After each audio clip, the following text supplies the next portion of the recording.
First story. I told my daughter that she was a mistake and unwanted, not her sister, to stop a stupid argument, and my daughter disowned me and went and see. It's been 10 years, and I reached out to reconcile, thinking she might have moved on. But my daughter is still holding on to that one day, forgetting that I paid for it for 10 straight years. I used to think there were limits to the damage words could do. That wounds caused by things said in anger were painful, yes, but not fatal. That people, especially your own children, would understand when something was said in the heat of the moment, and eventually forgive you if your love for them was real. That they'd see beyond that moment and remember the years of effort, love, and sacrifice. I was wrong. My oldest daughter hasn't spoken to me in over a decade. I'm not even sure I can call her my daughter anymore. She doesn't refer to me as her mom, probably hasn't since she was 14. She blocked me, avoided me, and deleted me from her life so completely that I honestly believed I'd die without ever seeing her again. This is hard to write. I know what I said makes me a monster to some people, and maybe I am. But this is my story too, and I need to tell it, even if the only answer I get is that I deserve to be shut out forever. Back then, I was a single mother raising 2 daughters. My older one was 14, and her younger sister was around 11. Their father and I had divorced 2 years prior. It wasn't ugly, but the aftermath was messy. I had primary custody. He had them on weekends. We didn't fight, but we also didn't really communicate unless it was about schedules or emergencies. I should say here that he's a good man, a stable one, someone who never raised his voice, even when he had every right to. I was working 2 jobs. A daytime administrative role and cleaning gigs on evenings and weekends to make ends meet. We didn't have much money, but the girls never lacked for food, clothes, or a roof over their heads. What I didn't realize, though, was how much I was lacking emotionally. I was tired, constantly stressed, always trying to keep things afloat. I wasn't the mother I had dreamed I'd be when I held my firstborn in the hospital. I became short-tempered, distant, rigid. The girls fought like siblings do. Not every day, but often enough. Sometimes over stupid things like clothes, other times more personal little jabs that hurt more than they should have. I'd hear them yelling while I was cooking or doing laundry, and I'd intervene when it got too loud or something broke. But I also trusted they loved each other. One afternoon, I came home early. I was tired from a canceled shift and just wanted to lie down.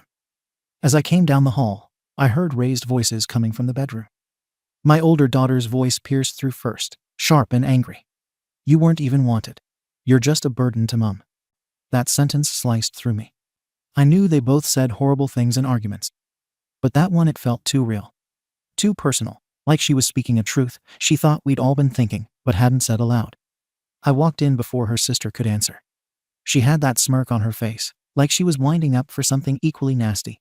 I didn't let her speak. I turned on my eldest and snapped. "Why would you say that to your sister?" She started to answer, stumbling over words, trying to explain it was just an argument and not serious. But I was already spiraling. And then I said it. With all the venom of a woman who had been carrying stress, disappointment, and exhaustion for too many years. "You're the one I never wanted. Not her. You. She's the wanted child, not you." I can still see her face. Not broken. Not shocked. Not even angry. Just silent. Like she'd turned into stone. She didn't cry. She didn't scream back. She just looked at me and then turned away. I left the room and wrapped my arms around her sister out of guilt, out of instinct, out of some need to show at least one of them I was capable of love in that moment. But even that was wrong. Her sister wasn't hurt, just stunned. She knew it was just a fight. The damage wasn't between them. It was what I had just inflicted. That night, she was gone. I didn't hear the door and didn't know she'd left until I checked her room. She'd called her father, told him everything, and he'd come to pick her up. She didn't even pack much. Just left. I tried to call. I sent messages. I texted. I tried to show up. She wouldn't answer. Eventually, her father told me, "She doesn't want contact right now. She's staying with me."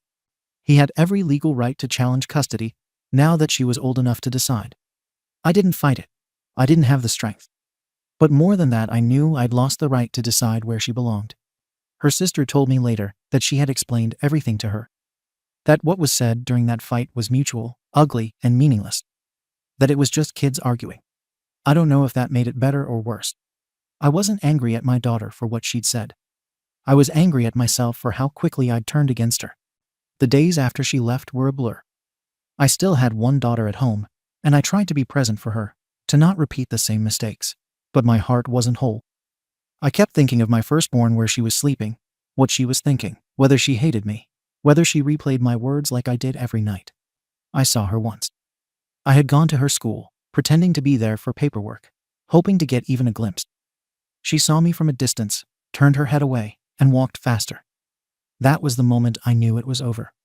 Her sister still visited her father every weekend. I asked, more than once, if she'd mention me. Ask how she was doing. Eventually, she told me. She doesn't want to talk about you. I tried. I asked for her number. I begged. Her sister refused. She said it wasn't her decision to make. Years passed like that. Holidays came and went. I'd write a message, stare at it, and delete it. I kept my same phone number, just in case she ever tried.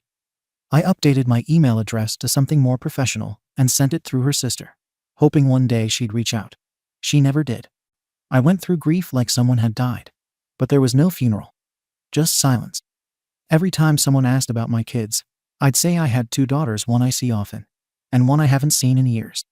I never explained why. Somehow, time dulled the sharpness, but not the sorrow. I kept working. Eventually met someone new, though I never remarried. Life moved forward, but always with one door permanently shut. Until a few days ago. I had been thinking about her more and more lately, especially now that her sister had moved out and started her own life. The silence felt heavier. I felt older, frailer. The guilt wasn't fading, it was mutating into fear. Fear that I might die before making things right. So I did something selfish. I asked her sister for her address. She refused at first, but I begged openly, shamelessly. I said I didn't want to die without seeing her.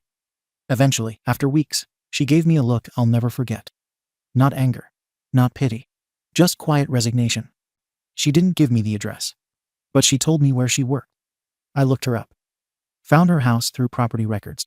I know how wrong that sounds. I know it's an invasion. But I didn't care anymore. I just needed to see her. To say it in person, not through text or a phone she'd never pick up. I drove to her place on a Tuesday evening. I wore my best clothes. Did my makeup. Tried to make myself look like someone worth forgiving. When she opened the door, I barely recognized her. She looked strong, composed, like a woman who had built a life without needing anything from me. And me. I crumbled the second she looked at me. She looked at me like I was a stranger. I tried to speak, but the words got caught somewhere in my throat. Instead, I just reached out and hugged her, half out of instinct, half out of desperation. She didn't hug me back. She didn't resist either. It was like hugging a statue. When I finally pulled back, I could see the discomfort in her eyes. Her face was neutral, unreadable. Not hostile, not warm, just distant. But she stepped aside and let me in. She didn't owe me that much, but she gave it anyway. Her house was spotless. Minimalist. No clutter, no signs of chaos.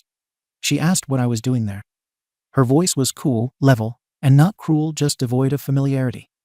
I sat down and stared at my hands. For a second, I imagined telling her someone had died. Her father, maybe. Or me, metaphorically. But I couldn't lie. I said, I'm sorry, and I've been sorry for years. I don't remember the full ramble of what I said after that. Something about how I'd been carrying guilt every day. How I replayed that moment over and over, wishing I could take it back. How I thought I was being protective of her sister, but all I did was break her.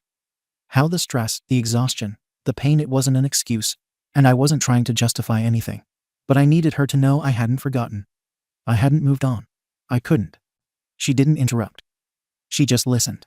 And then she said, I gave you what you said you wanted. Those words cracked something in me. She meant it. She believed it. I shook my head. No, sweetheart, I didn't mean it. I said it in a moment of rage. You weren't unwanted. I never meant that. She looked at me then, properly for the first time. You can't unring a bell. It wasn't bitter. It was simply true. I couldn't erase the past. And she wasn't going to pretend it didn't happen. I had said what no parent should ever say. And whatever the truth was, what she heard became her truth. It shaped her. It shaped the life she built without me. She asked me what I wanted. I said I wanted to apologize sincerely and ask if she could find it in her heart to forgive me.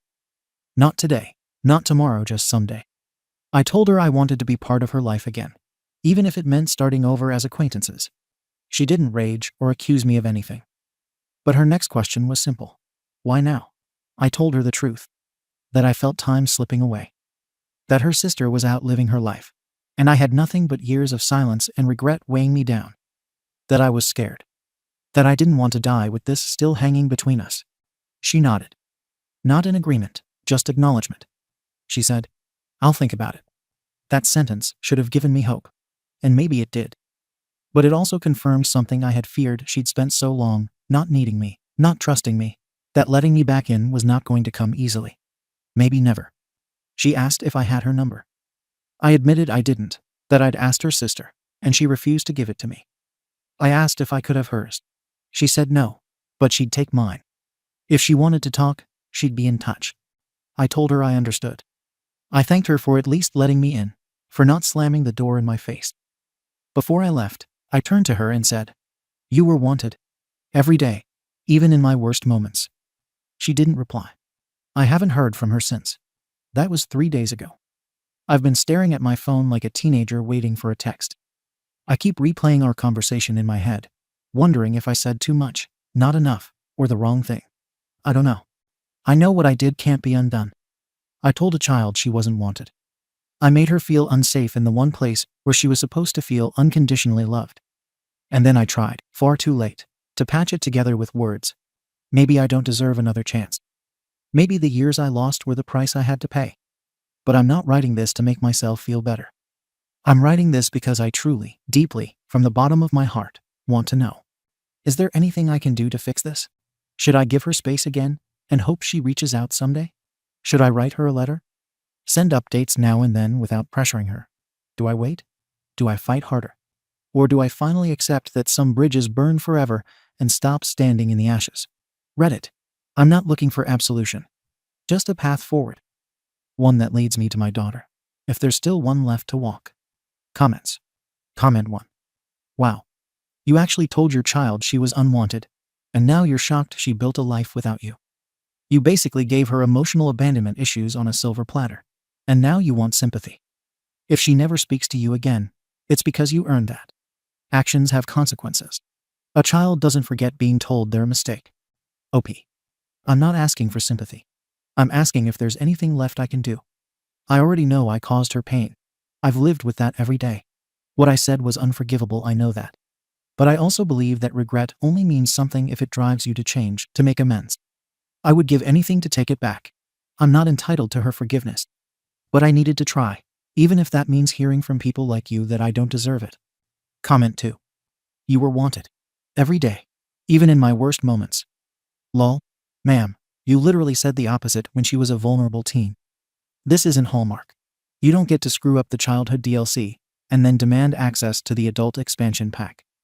Maybe sit down and let the real parents take over. OP. I deserved that. It's fair. I wasn't a good mother that day, or for many days before or after it. And no, I don't get to barge in like it's a movie redemption arc. I didn't go to her door to demand anything. I went to own what I did, and to say what I should have said years ago. I'm not trying to rewrite history. I'm trying to take responsibility for it. Comment 3. Okay, I want to understand a few things. Did you ever try therapy on your own or with your daughter? Did her father ever try to mediate? Or did he stay out of it completely? What makes you think now is the right time and not, say, 5 years ago? OP. No therapy, partly because I couldn't afford it for a long time, and partly because I thought if I just gave her space, things might heal naturally. That was foolish. I'm looking into therapy now for myself, regardless of what happens with her. Her father was neutral.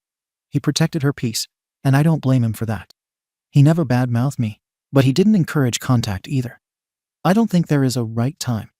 Only that I felt like time was running out. It wasn't about convenience. It was about fear that I'd die before ever telling her how sorry I am. Second story. I fear my toddler might be intellectually disabled. He's 3.5 years old and still hasn't started speaking. He is not diagnosed with this, but I'm sure he's considered verbally delayed. We are planning to take him to the doctor for that alone. Other things that are worrying me. He doesn't respond to his name. He won't turn his head if you call his name. Because he's nonverbal, if he wants something, he'll just point to it. But sometimes, lately more often than not, he can't express himself, and it makes him aggressive, I think. We are first-time parents, so we're not sure if this is actually expected behavior in toddlers. But he bites me or tries to pull my hair when he gets upset or can't express himself.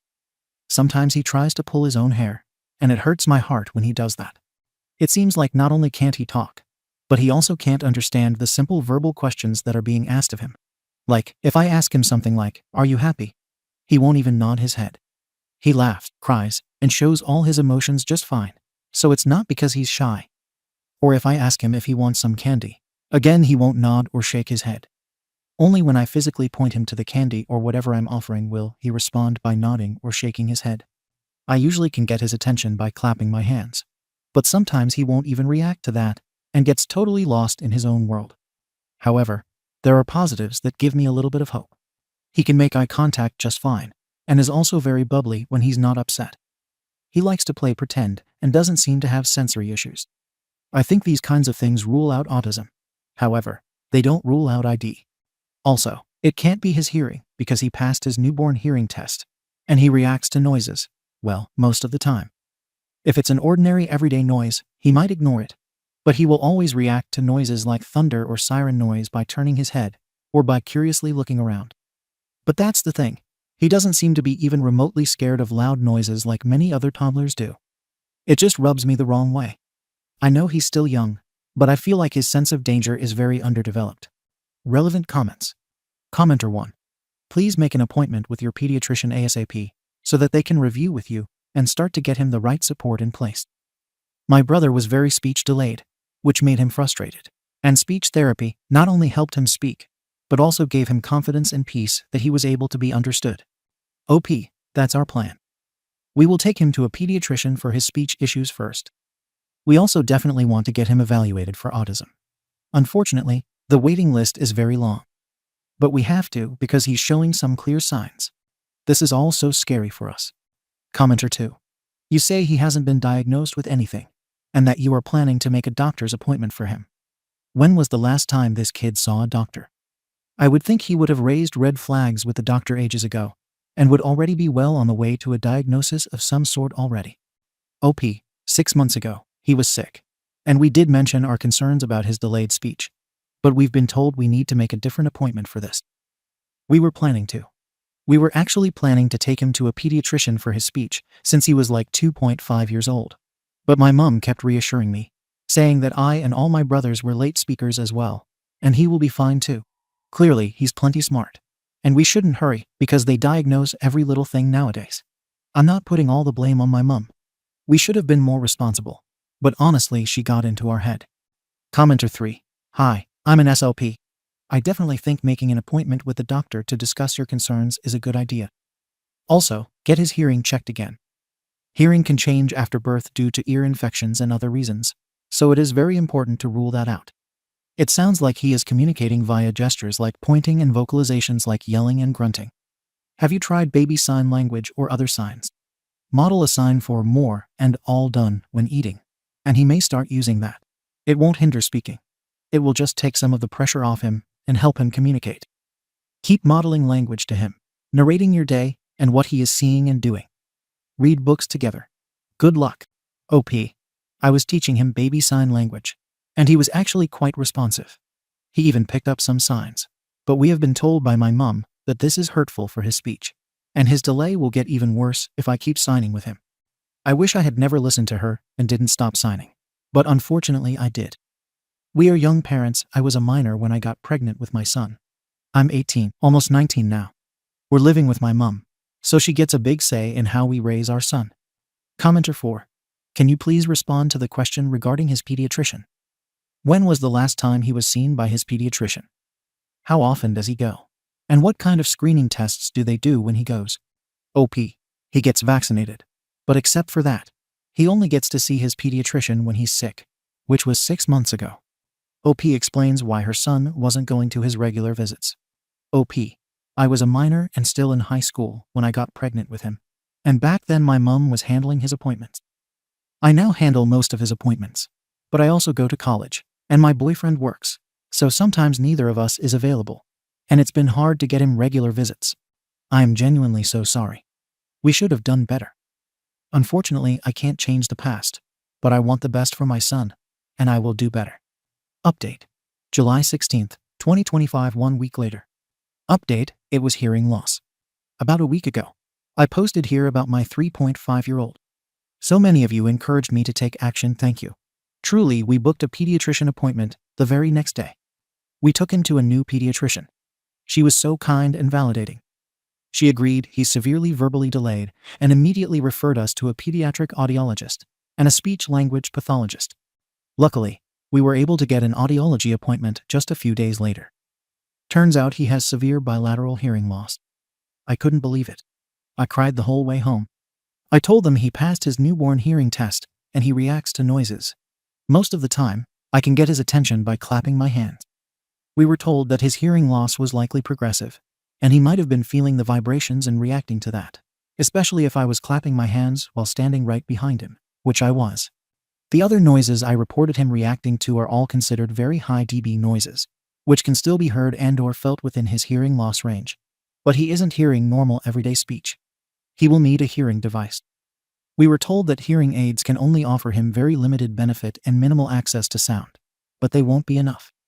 The audiologist and said he's a strong candidate for cochlear implants and would benefit most from getting them as soon as possible. He's been fitted with temporary hearing aids, just so he can get some sound input and get used to wearing something on his ear while we prepare for PSI evaluation. I feel so scared. This is something that requires surgery. I feel like we are moving so quickly, and that feels wrong. But the specialist told us we should not lose any more time. His brain is in a critical period for language learning. We've also started the speech therapy. Our SLP is lovely and encouraging. We've had just one appointment so far, but I can already tell she will be great for my son. She encouraged us to teach him sign, because even if he ends up getting implants 99% he will still need sign language when he takes them off. I can't even describe how guilty I feel now. I feel like a terrible, terrible mom. How could I not notice something this severe earlier? I feel like crying anytime I think, what if he never learns to speak because we didn't intervene earlier? I feel like I failed him big time. Thank you all so much for urging me to take that first step. You guys gave me a reality check, and I needed that. Additional information from OP. OP, this is going to be very personal, but there are a few things I want to share with you guys. When I got pregnant with him, I was a freshman in HS, and I wasn't mentally prepared to be a mother. I love him so much. He's my everything. My entire world. I can't imagine a world without him. I pray to God every day for blessing me with him. Having said that, when I first found out that I was pregnant, I didn't feel ready to give birth, and I didn't feel ready to be a mom. But my mom was and still is anti-abortion. She convinced me to give birth and told me she would take care of him, which she did. I still fed him, changed his diapers, and played with him when I was at home. But she handled doctor appointments and tantrums, took care of him whenever he got sick, took care of him whenever I was in school, which was most of the time, and even changed her job and started working night shifts, just so she could care for him while I was in school. She promised she would keep doing that until I graduated college. But after I turned 18, so about 9 months ago, I wanted to, and began to get more involved in his life. Before that, I was there, but not really there. I will never forgive myself for not doing more for him. But from now on, I will do everything I can to be the mother he deserves. Relevant top comments. Commenter 1. Do not feel bad. You were failed by your old pediatrician. That's what happened with my daughter too. Ignored and blown off because she passed her newborn screenings. Her ear infections aren't that bad. Medical gaslighting is a horrible thing, especially when our kids suffer for it. I'm so glad you listened to us speaking out about hearing loss. Being deaf or hard of hearing isn't the end of the world either, especially today. Accessibility is so much better now. You might also consider doing some supplemental sign language. I love baby signing time. It did wonders for communicating the gaps for my eldest. Forgive yourself, and next time you feel ignored or blown off about a medical issue, go full Karen. You got this, and your baby will be fine now that help is coming. Surgery is scary, especially for little kids, but this one is important. OP, thank you so much for your support. Being deaf or hard of hearing isn't the end of the world either, especially today. Accessibility is so much better now. It would be a lie if I said I don't feel scared, because I do. But also, I've actually been trying to educate myself about this, and I found out there's a big defo community, and some don't even consider themselves disabled. Don't get me wrong, I won't force my baby one way or the other. Speech therapy, ASL, cochlear implants, I'll give him all the options. And when he grows up, he can choose whether he identifies as deaf or deaf, and whether he prefers to use sign communication, his voice, or both. Commenter 2. I'm sorry. That is really scary. You did the opposite of failing him. It seems like your son is in great hands, and you are now on the road to communicating with him better. Commenter 3. You are not a terrible mother. You spoke up when concerned. You were ignored. So you kept speaking up, and you found someone who would listen. Now you are getting the help you have been fighting for. You are a good mother for fighting for your son. Thank you for watching the video. If you are interested in listening to these kinds of stories, we've got more in store for you. Simply subscribe to our channel, hit the like button, and share it with your friends.